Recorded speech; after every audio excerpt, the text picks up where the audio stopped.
Vamos direto para a entrevista do dia com a Denise Campos de Toledo.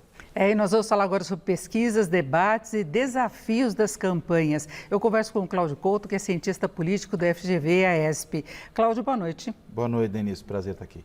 Bom, a gente tem visto aí uma certa estabilidade nas pesquisas, né? Pelo menos nas 2 últimas semanas, o que não dá uma ideia do que está acontecendo de fato em relação às campanhas eleitorais, os fatos sucessivos que a gente tem. Nós tivemos aquela questão em relação às inserções em rádio e TV, nós tivemos o caso Jefferson no domingo, a prisão dele, tudo isso, apoio de governadores. Nós tivemos o TSE atuando contra fake news, tomando providências, inclusive, contra veículos de comunicação.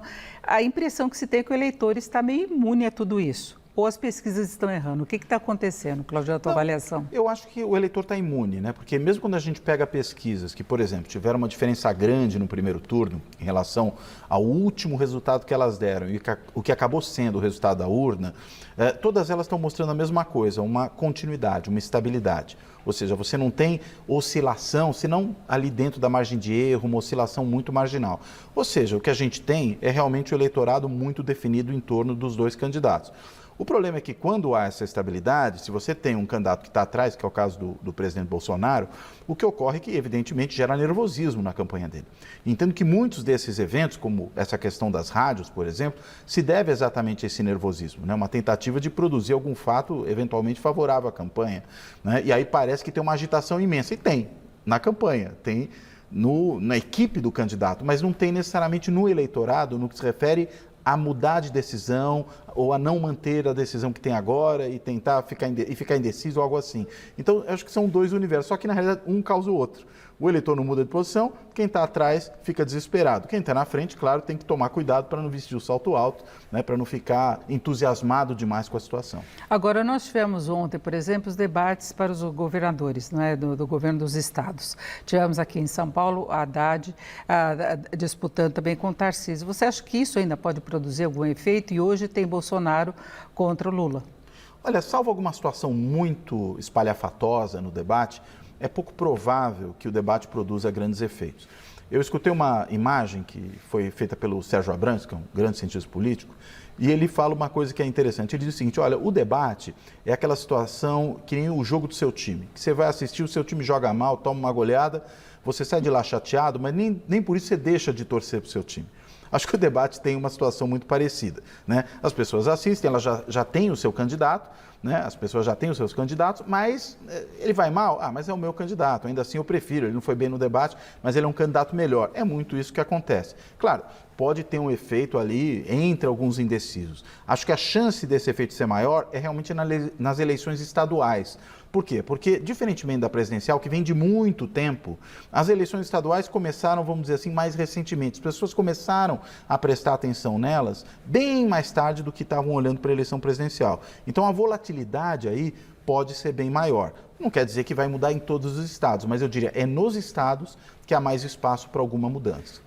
E talvez um desconhecimento maior em relação aos candidatos, não se prestou muita atenção em relação a isso, porque a gente via em pesquisas aqui em São Paulo que tinha um número de indecisos muito grande até pouco tempo antes do primeiro turno, né? E gente que não conhecia mesmo os candidatos, né? O caso, por exemplo, aqui de São Paulo, o Haddad até deve ser conhecido porque foi prefeito da capital. Mas o interior não conhece.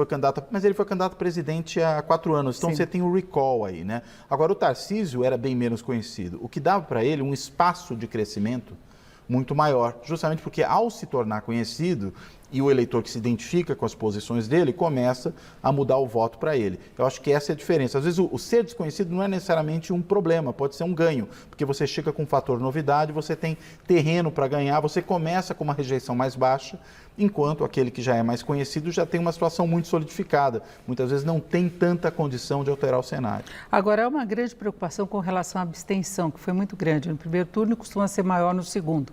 Não é? Ainda mais que tem algumas cidades que é bem ponto facultativo hoje para servidores. Isso pode ter alguma alteração de última hora?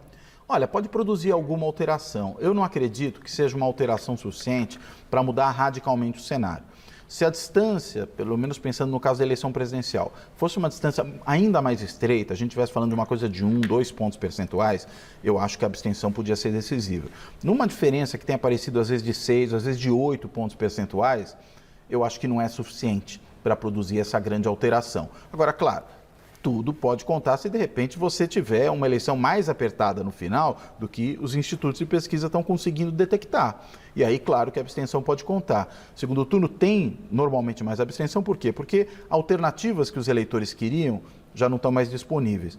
A diferença nesse ano, eu acho, é a seguinte: a gente tem uma eleição em que a concentração de votos, ou de intenção de votos no caso, nos dois primeiros colocados, e isso se concretizou na disputa de primeiro turno, já era muito alta, sobrou muito pouco voto com o resto. Então o eleitor decepcionado, que fala, nenhum dos dois me interessa, eles são um número pequeno, ainda você tem os que migram. Então eu não sei se esse ano a abstenção vai ser tão maior no segundo turno do que costuma ser em eleições que eu vou chamar assim de normais. Essa não é uma eleição comum, essa é uma eleição bem especial. É bem radicalizada, né? Polarizada, muito. Dividindo, inclusive, pessoas, amigos. E eu acho que tem uma diferença agora que pode ajudar nessa questão da abstenção, que é a gratuidade do transporte. Eu acho que é uma coisa extremamente democrata com o custo de transporte que a gente tem no Brasil.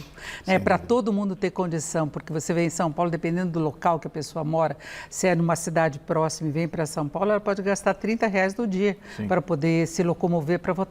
Não, e eu vi uma pesquisa recente, eu vou infelizmente não lembrar agora qual dos institutos que foi, porque a gente acaba vendo tantos que às vezes se esquece disso, que mostrava que a distância em relação ao local de votação, ela era maior entre a população mais pobre, na média. E é justamente quem precisa usar o transporte público e para quem isso é um custo significativo. Então é claro que você franqueando o transporte público, isso ocorrendo em vários lugares, até no estado de Minas, agora que o governador não queria e aí uma decisão judicial obrigou, não sei se ela vai ser mantida, mas obrigou a oferecer o transporte público gratuito, isso, claro, permite que os mais pobres possam ir votar a despeito das dificuldades que tenham, mesmo morando muitas vezes de forma, numa posição, né, num lugar mais distante daquele local onde vota. E a questão da rejeição, ainda levando em conta o que pode acontecer no debate, porque tem muita briga entre eu gosto menos de um, gosto mais do outro, e essa coisa, né? Vou votar porque é menos ruim. Nesse caso, não pode ter uma sensibilidade, dependendo do tipo de caso que seja discutido, do tipo de enfoque que venha no debate? Olha, pode, mas eu diria, é muito mais para reforçar tendências que já estão dadas do que para produzir uma reviravolta. Tem aquele bordão já de que segundo turno é uma disputa de rejeições, o que é verdade, é um bordão, mas ele é verdadeiro.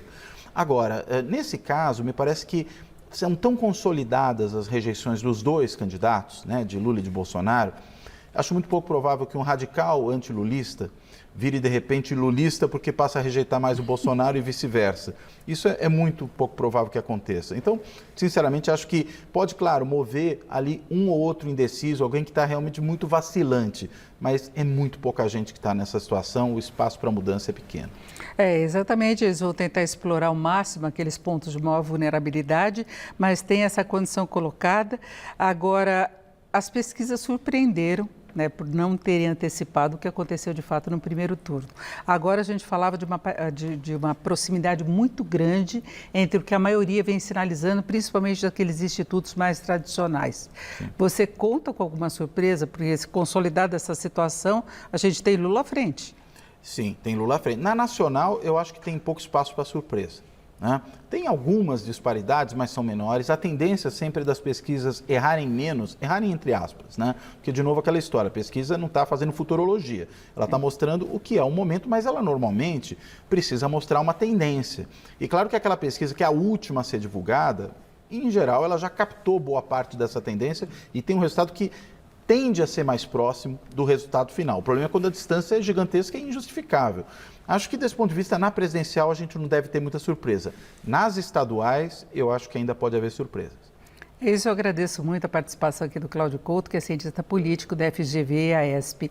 Cláudio, muito obrigada. Uma boa noite. Obrigado, Denise. Boa noite para você, para quem nos assiste. Obrigada. Com vocês.